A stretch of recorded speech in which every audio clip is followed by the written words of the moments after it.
Depuis 1998, l'eau thermale qui est distribuée dans les établissements thermaux, au thermoludique depuis qu'il existe et à l'hôpital, c'est de l'eau qu'on est allé chercher en profondeur avec des systèmes de pompe. Il ne reste plus que quelques délaissés, que de rares sources jaillissantes qui seront traitées par la suite pour être non seulement sécurisées, mais pour être montrées aux touristes ou aux accédants qui voudront les voir, de façon sécurisée et esthétique.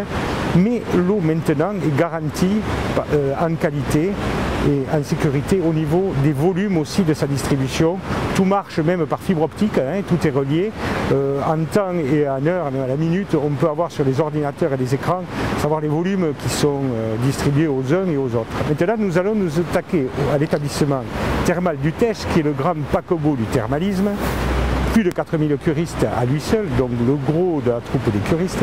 Un établissement qui avait été rénové, mais qui, selon l'étude qui nous a amené à avoir le PER, était comparé à un hôpital bulgare, ce qui était peut-être un peu abusif, mais quand même, vu l'importance du bâtiment et la couleur plutôt blanche qu'il avait à l'intérieur, il y avait quand même l'idée un peu de ce côté un peu hôpital. Donc on va le retraiter, on va retraiter la façade. En haut, on a déjà coloré les menuiseries qui vont être reprises sur l'ensemble du bâtiment. Et sur le bas, ce look un peu des années 70, avec ces systèmes de hublot, va être traité pour remettre des fenêtres évoquant un peu l'ensemble du reste du bâtiment. Et aussi, on va recolorer l'ensemble en changeant les couleurs des sols, en mettant des sols plus confortables, des sols plastifiés et plastifiés de couleurs. Donc ça, c'est des projets sur 2 ans qui vont se faire, aider dans le cadre du pôle d'excellence rurale pour 400 000 €, mais aussi dans le cadre des pôles touristiques, comme l'a fait le Conseil général et la région depuis de nombreuses années. On est aidé à ce niveau-là, jusqu'à 60% de subventions, ce qui nous amène à faire plus de 600 000 € de travaux jusqu'en 2014.